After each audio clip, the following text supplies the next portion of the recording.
Hey guys, today I'm going to teach you the ultimate method to professionalize your drops. So I was doing a lesson with one of my students named Happy Cat from my backend mastermind group, and his main focus was to figure out how to add variation to your drops and how to just brighten them up after you have the main components like the chords, melodies, and drums. It's very possible to have a fully completed drop with all of these things, but for some reason it just doesn't sound that good. It's just a little flat. Like, you could have the best chords in the world, you could have the best melodies in the world, the best drums in the world, but for some reason the drop just lacks that spark and that brightness. So today I'm going to teach you how to get that professional edge to your drops, and I guarantee that if you watch this entire video from beginning to end without skipping anything, that your drops will be at least 20% better. 20% gang, let me see you guys in the comments. I love you so much. You guys have been supporting these videos so well, and I appreciate you so much for that. Let's go ahead and get into the sauce. The drop that we're going to be working in today, it sounds like this.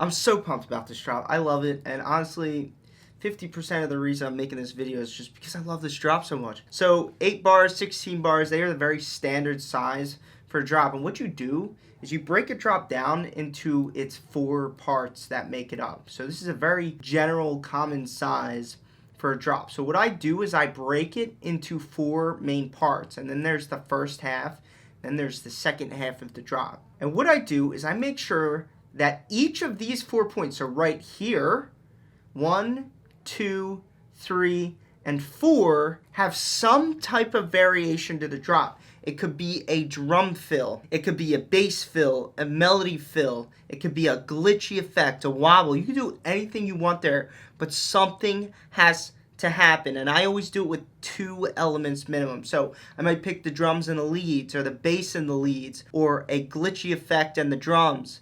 I always have 2 elements doing something special, and I'm going to show you what I'm going to do to this drop to add some variation to it. If we go ahead and listen up to this point.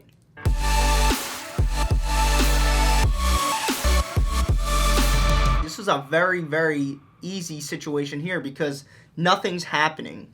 So what I'm going to do is I'm just going to add a little wobble here. These have been my go-to thing to add to my drops because they just add so much movement and excitement. And what I'm going to do is I'm going to do a wobble here. I'm actually going to do a wobble here. And then something here, I'm going to do something different. I'm not really sure yet. I'll do something different there because you don't want the same effect 4 times because that'll just lead to blandness, and there's no professionalism when you just reuse the same trick over and over. So what I like to do is take an LFO tool. LFO tools that could really pull this trick off is Cable Guy's Volume Shaper or LFO tool. Any tool where you could draw the line. Nicky Romero's Kickstart will work, but you can't draw that super special wobble that I love so much, which is shaped like this. And so what I did is I made a fast wobble, something like this, and then what I do is I just automate the mix knob. So all of your basic LFO tools are going to have a mix knob, and I'm just going to ride it up like this. So what happens is, so let's listen to that again. So you could see it just kind of does that vibrate-y wobble thing. It's just so awesome to listen to. And you could really capitalize on something like this by even going right here and making it do a slower wobble. So let's go ahead and pick a slower pace here. And what we're going to do is we're going to do 1/16 there, and then right here we're actually going to do a 1/32. So there we go. So let's go back to the mix and give us a nice dip here. Boom, boom.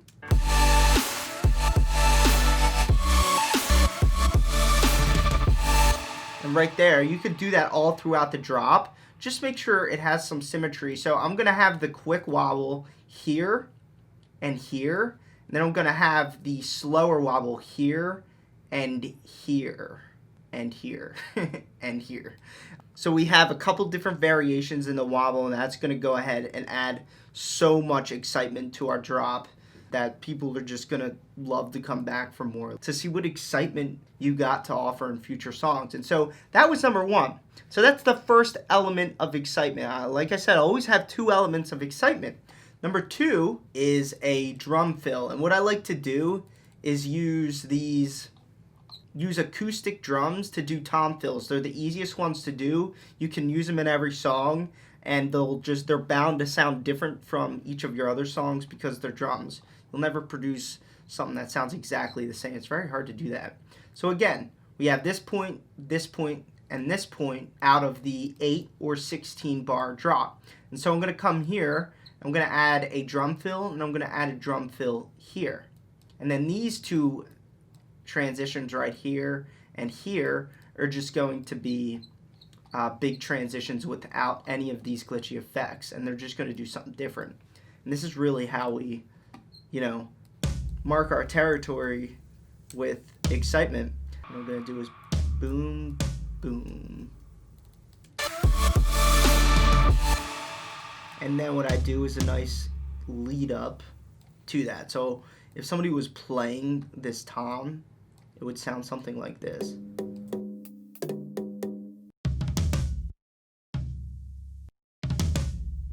Like that. So like there's those couple little hits right there. And then let's make sure they don't overlap and that they're nice and straight. Like that. So if somebody had like drumsticks, they would sound like that. So I actually bounced these out, and I put some sausage fattener on them because I can't use my baby Camel Crusher anymore because it doesn't work on Logic. And I'm so sad. I want to have a legit funeral for Camel Crusher, and I had to move on to sausage fattener.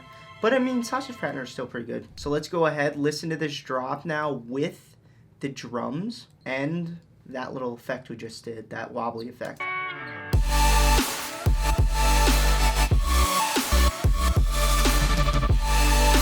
Those drums come in there, and it just keeps the drop moving forward.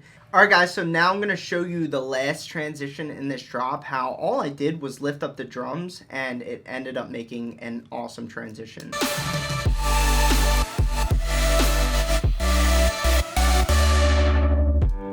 Like that, and that's it. It just makes an excellent sound. So if you guys enjoyed this video and you would like to learn more about sound design, melody writing, or every element of music production, come join me in my EDM boot camp and join my mastermind so you can ask me any question you would like, share your track for unlimited track feedback from me and the rest of my team and students in the boot camp itself. I look forward to seeing you in there, and stay tuned for next video.